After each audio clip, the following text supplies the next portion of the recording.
கிரகங்களினால் உடலில் ஏற்படக்கூடிய விளைவுகளும் மாற்றங்களும், அப்படி ஏற்படக்கூடிய அந்த விளைவுகளையும் மாற்றங்களையும் சரி செய்வதற்கான முத்திரைகள் தான் இன்றைக்கி நான் தரப்போகிறேன். பொதுவாக நம்ம வாழ்க்கையில் ஏற்படக்கூடிய அந்த காலம் பொழுதுகளை நம்ம பிரிச்சிருக்கிறோம். நொடி, நிமிஷம், அதுக்கப்புறமா நாள், அப்புறம் வாரம், அதுக்கப்புறமா மாதம், அப்புறம் வருஷம்னு பிரித்து வச்சுருக்கிறோம். நம்ம வாழ்க்கை வருஷங்கள். சில உயிரினங்களுக்கு பாவம் வாழ்க்கையே ஒரு நாள் தான். சில உயிரினங்களுக்கு ஒரு நிமிஷத்துலேயே அதுக்கு வந்து தோன்றி மறையுது. அதெல்லாம் நம்ம கண்ணுக்கு தெரியாமல் இருக்குது. அப்போது வாழ்நாளில் ஒவ்வொரு காலமும் ஒவ்வொரு நொடியுமே முக்கியம்தான். இந்த நாட்கள், நொடி, வருஷம் இதெல்லாம் யார் மெயின்டைன் பண்ணுறாங்கன்னு பார்த்தீங்கன்னா நமக்கு மேலே இந்த பிரபஞ்சங்கிறது பெரிய யூனிவர்ஸ். எப்படி நம்ம ஒரு குடும்பமாக இருந்து ஒரு குடும்பத்தை நிர்வாகம் பண்ணுறதுக்கு குடும்பத் தலைவன் தேவையோ, அதே மாதிரி வாரங்களை ஒரு குரூப்பு நிர்வகிக்கிறாங்க, மாதங்களை ஒரு குரூப்பு நிர்வகிக்கிறாங்க, வருஷங்களை ஒரு குரூப்பு நிர்வகிக்கிறாங்க. இதெல்லாம் நமக்கு தெரியாமல் நடந்துகிட்ருக்கு. ஆனால் நம்ம சாதாரணமாக காலையில் தூங்கி எழுந்திரிச்சோன்னா நடக்கிறோம், ஏதோ ரொம்ப வெயில் அடிக்குதா அப்படின்னு சொல்கிறோம். ஆனால் அது இல்லை. ஆனால் ஒன்றுக்கு பின்னாடி பல ரகசியங்கள் இருக்குது. இப்போ உதாரணத்துக்கு இப்போ நம்ம சயின்ஸே சொல்லுது, நம்ம இருக்கிற இந்த பூமி சூரிய குடும்பம். இதில் 8 கோள்கள், 9 கோள்கள், இல்லைன்னா 7 கோள்கள் சயின்ஸ் அடிக்கடி மாற்றி சொல்லுது. ஆனால் அந்த காலத்தில் இந்த விஞ்ஞானம் ப்ரூஃப் ஆயிடுச்சு. 9 கோள்கள் இல்லை, அவங்க அந்த கிரகங்களுடைய தன்மைகளையும் விளக்கியிருக்கிறாங்க. அது மட்டும் இல்லை, ஒவ்வொரு கிரகத்துக்கும் நம்ம உடம்புக்கும் என்ன பவர் இருக்குது, என்ன தொடர்புங்களோ நம்ம அந்த காலத்தில் விளக்க சொல்லியிருக்கிறாங்க.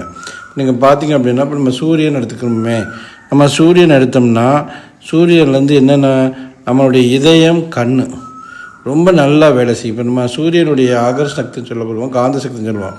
அது நமக்கு நல்லா இருந்துச்சுன்னா நமக்கு கண்ணும் நல்லா இருக்கும், இதயமும் நல்லா இருக்கும். இப்போ சந்திரன் நம்ம உடம்போட அந்த சந்திரனுடைய சக்தி நம்ம உடம்புல படுற மாதிரியும் அதோடைய தொடர்புகள் நமக்கு அதிகம் இருக்கிற மாதிரி இருந்துச்சு அப்படின்னு சொன்னால் நம்ம சரீரத்தில் பார்த்திங்கன்னா நீர்த்தன்மை, நம்மளுடைய மூளை, பேங்க்ரியாஸ்ன்னு சொல்லக்கூடிய கணையம், இது எல்லாமே பார்த்திங்கனாக்கா ரொம்ப நல்லாவே வேலை செய்யும் இந்த சந்திர சக்தியில். உதாரணத்துக்கு புதன் எடுத்துக்கிடுமே, நம்ம புதன் எடுத்தோம்னா நம்ம சொல்லுவோம் நம்ம உடம்புல தச வாயுக்கள் அப்படின்னு சொல்லுவோம். அதாவது 10 விதமான வாயுக்கள், பிராணவாயு, அபான வாயு, வியான வாயு, சமான வாயு அப்படின்னு சொல்லக்கூடிய 10 வாயுக்களாக இருந்தாலும் சரி, அந்த வாயுக்கள் சம்மந்தப்பட்ட நரம்பு மண்டலமாக இருந்தாலும் சரி, இது பூரா பார்த்திங்கன்னா அந்த புதன் கிரகத்திலேருந்து தான் உங்களுக்கு இதுக்குரிய சக்திகள்லாம் நம்ம உடம்புக்கு கிடைக்குது. அதுக்கடுத்து நம்ம பார்த்தோம்னா சுக்கிரம்னா தெரியும், வெள்ளின்னு சொல்லுவாங்க. அதாவது மனிதனுக்கு ஒரு இந்திரியம் நல்லா இருக்கணும், விந்து சக்தி நல்லா இருக்கணும், அவன் குடும்ப வாழ்க்கையில் நல்லா இருக்கணும்னா, அவன் வாழ்க்கையிலேயே நல்லா இருக்கணும்னாக்க கண்டிப்பாக இந்திரனுடைய அந்த வெள்ளியுடைய பவர் கண்டிப்பாக அவனுக்கு வேணும். அந்த வெள்ளியுடைய பவர் இருந்துச்சுன்னா அவனுக்கு விந்து நாளத்துலலாம் எந்த ஒரு பிரச்சனையும் இருக்காது, குடும்ப உறவுகள் ரொம்ப சிறப்பாக இருக்கும், குழந்தைகளும் நிறையா இருக்கும், அவன் வாழ்க்கையை எதையும் தாங்கக்கூடிய இதய சக்தியும் அவனுக்கு இருக்கும். அதுக்கடுத்து பார்த்திங்கன்னா நம்ம செவ்வாய் எடுக்கலாம். நம்ம செவ்வாய் எடுத்தோம் அப்படின்னு சொன்னால் அது ரொம்ப சூடாக இருக்கும் அப்படின்னு சொல்லுவாங்க. நீங்கள் பார்த்திங்கன்னா நம்ம உடம்புல அதிகமாக ஓடக்கூடிய ஒரு பொருள் பார்த்திங்கன்னா ரத்தம் தான். ரத்தம் சிகப்பாக மட்டும் இருக்கிறதுல செவ்வாய் கிரகம் மாதிரியே இருக்கும். சரியான சக்தி, அதில் ஃபயர் ஜாஸ்தியாக இருக்கும், நெருப்பம் ஜாஸ்தியாக இருக்கும். அதனால இருக்கனால நம்ம உடம்புல எல்லா விதமான சக்திகளும் என்ன ஆகுதுன்னு கேட்டிங்கனாக்கா நல்லா செரிமானமாகி அது உடம்பு ஃபுல்லாக ஓடுறதுக்கு அந்த செவ்வாய் கிரகம் என்ன பண்ணுதுன்னா ரத்த நாளங்கள் மூலயமா நமக்கு உதவி செய்யுது. அடுத்து நம்ம சயின்ஸு சொல்லாத 2 கிரகங்கள் ராகு, கேது. ஆனால் அந்த காலத்தில் மக்கள் சொல்லுவாங்க அதுக்கு வீடுகள் கிடையாது, உறவுகள் கிடையாது அப்படின்னு சொல்லிட்டு. ஆனால் அப்படி இல்லை. ராகு கேதுங்கிறது நம்ம சிவத்தோடையும் சிவசக்தியோட சக்தியும் மாறி மாறி இருக்கும். அது என்னென்னு பார்த்துக்கோ ஒன்றுக்கு ஒன்று எதிர்மறையாக இருக்கும். இப்போ ராகு அப்படின்னு சொன்னால் மேலே இருந்தாருன்னா கேது கீழே இருப்பார், கேது மேலே போனார்னா ராகு கீழே வருவார். மாறி மாறி அது ரெண்டுமே எதிரெதிர் சக்தி. ஆனால் ஒன்றும் பிரியாது. நம்ம உடம்புல இடது உடம்பு இருக்குது, வலது உடம்பு இருக்குது. இந்த இடது உடம்பையும் வலது உடம்பையும் மாற்றி மாற்றி எதிர்மறை சக்திகளாக, அதாவது நெகட்டிவ் பாசிட்டிவாக இருந்தால் அது சேர்க்கை நல்லாயிருக்கும். சேர்ந்து இயங்குறாங்கன்னா அது ராகு கேது தான். இந்த ராகு கேதுவுக்கும் நம்ம உடம்புக்கும் நிறைய சம்மந்தம் இருக்குது. நம்ம உடம்புல சொல்லுவோம் இடகலை, பிங்கலை அப்படின்னு நம்ம சொல்லுவோம். இடகலை அப்படின்னு சொன்னால் அது மன சம்மந்தப்பட்டது, பிங்கள சம்மந்தம்னா உடம்பு சம்மந்தப்பட்டது. இப்போ இந்த உடம்பு சம்மந்தப்பட்டதையும் மன சம்மந்தப்பட்டையும் பொதுவாகவே யார் நிர்வாகம் பண்ணுறாங்கன்னா இந்த ராகும் கேதுவும் இடது உடம்பையும் வலது உடம்பையும் பண்ணுறாங்க. அப்போ இவங்களுக்கும் சில முத்ராக்கள் இருக்குது, சில கம்யூனிகேஷன்ஸ் இருக்குது. ஸோ நம்ம ஒவ்வொரு கிரகத்தையும் நம்ம கம்யூனிகேட் பண்ணுறதுக்கு ஒரு முத்ரா இருக்குது. உதாரணத்துக்கு ஒவ்வொரு முத்ரா சொல்கிறோம். ஃபஸ்ட்டு நம்ம சூரியனை எடுத்துக்கிட்டோம்னா சூரியனை நம்ம கம்யூனிகேஷன் பண்ணுறதுக்கு சூரிய முத்ரானே இருக்குது. சந்திரனை கம்யூனிகேஷன் பண்ணணுமா, அது சந்திரனை பண்ணுறதுக்கு நமக்கு நீர் முத்ரா அப்படின்னு சொல்லி இருக்குது. மெர்க்கரியோட இப்போ நம்ம தொடர்பு கொள்ளணும் அப்படின்னு சொன்னால் ஜலநாசக்கு முத்ரான்னு சொல்லிட்டு நீர் முத்ராலேயே ஒரு மாறுபட்ட அமைப்பு இருக்குது.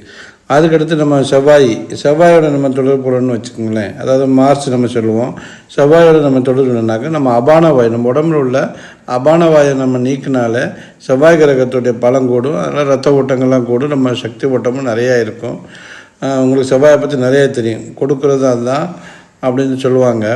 அந்த மாதிரி நிறைய நம்ம வந்து சம்பாத்தியம் பண்ணுறதுக்குள்ள செவ்வாய் கிரகம் மறைமுகமாக அது வந்து நமக்கு ஹெல்ப் பண்ணுது. அடுத்து நம்ம வியாழன்னா நம்ம குரு அப்படின்னு நம்ம சொல்லுவோம். குரு அப்படிங்கிறது பார்த்திங்கன்னா நம்ம இதயத்தோடு சேர்ந்தது தான். அந்த குருக்குன்னு ஒரு பவர் இருக்குது. சின் முத்ரா அந்த முத்ரா நம்ம போட்டோம்னா அந்த குருவோடைய ஸ்தானம் நல்லாவே இதாகும். குருவோட ஸ்தானம் இன்க்ரீஸ் ஆனால் நம்ம உடம்புல உள்ள எலும்பு, பல், அதான் வலிமை, ஈவன் நம்மளுடைய பேங்க்ரியாஸ், இதயம், இது எல்லாமே பார்த்திங்கன்னா குருவோட வலிமையில் நல்லா ஸ்ட்ராங்காகவே ஆகும். எப்படின்னா அது குருங்கிறது சுவாதிட்டான சக்கரம்னு சொல்லுவோம். 2வது சக்கரம், 4வது சக்கரம், 6வது சக்கரம் ரொம்ப நல்லா வேலை செய்வாங்க. அதாவது நமக்கு மறைமுகமான விஷயங்களையும் நமக்கு அறிவு சார்ந்த விஷயங்களையும் நம்ம உடம்போட வலிமை சார்ந்த விஷயங்களையும் இந்த குரு இந்த வியாழன் தான் பார்க்குறாரு. இருக்கிறதுல பார்த்திங்கன்னா அவர் தான் பெரிய கிரகமாக இருப்பார். ஸோ நம்ம அவரை கம்யூனிகேட் இருக்கிறது நம்ம சின் முத்ரா போட்டுக்கலாம்.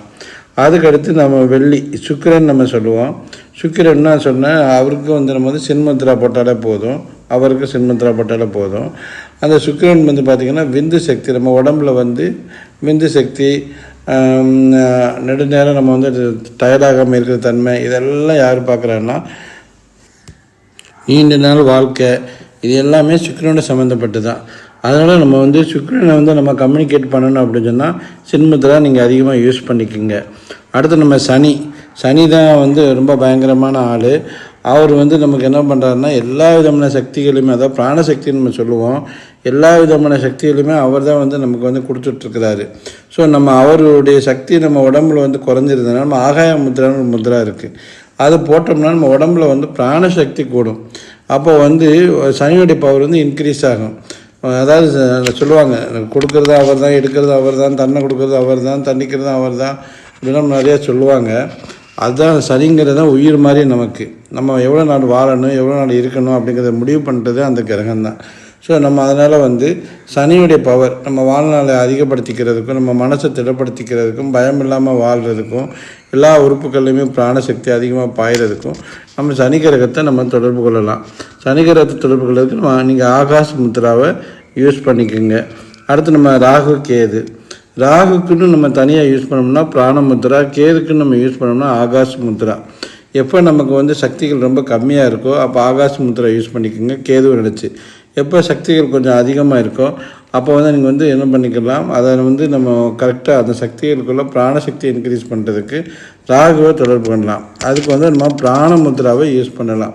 ஸோ ஒவ்வொரு முத்ராவும் ஒவ்வொரு கிரகத்தோடு நம்மளை தொடர்பு படுத்துறது மட்டும் இல்லை, அதுக்குரிய ஆகர்ஷ சக்தி, காந்த சக்தி, ஜீவசக்தி, நம்ம வாழ்நாள் சக்தி, இப்படி எல்லா விதமான சக்திகளையுமே அத்தனை சக்திகளும் இந்த கிரகங்கள் மூலமாக இந்த பிரபஞ்சம் நமக்கு கொடுத்துட்ருக்கு. அதனால் நம்ம சாதாரணமாக இன்றைக்கி திங்கக்கிழமை, இன்றைக்கி ஞாயிற்றுக்கிழமை அப்படின்னு நம்ம சொல்லி விடாமல், இப்போ ஞாயிற்றுக்கிழமை வருதா நம்ம அழகாக சூரியன் நினச்சி ஒரு முத்ரா போடலாம். திங்கக்கிழமை வருதா சந்திரன் நினச்சி முத்ரா போடலாம். செவ்வாய்க்கிழமை வருதா செவ்வாய் மார்ச் நினச்சி ஒரு முத்ரா போட்டுக்கலாம். புதன்கிழமை வருதா மெர்க்குரி நினச்சி ஒரு முத்ரா போட்டுக்கலாம். என்ன கிழமை வருது அந்த கிழமையில் அந்த முத்ராவை நம்ம போட்டு. இந்த வீடியோ உங்களுக்கு பிடிச்சிருந்தா லைக் பண்ணுங்கள், ஷேர் பண்ணுங்கள். உங்களுக்கு ஏதாவது சந்தேகம் இருந்தால் கமெண்ட் செக்ஷனில் கமெண்ட் பண்ணுங்கள். இன்னும் இந்த சேனலை சப்ஸ்கிரைப் பண்ணாமல் இருந்தீங்கன்னா சப்ஸ்கிரைப் பண்ணிக்கோங்க.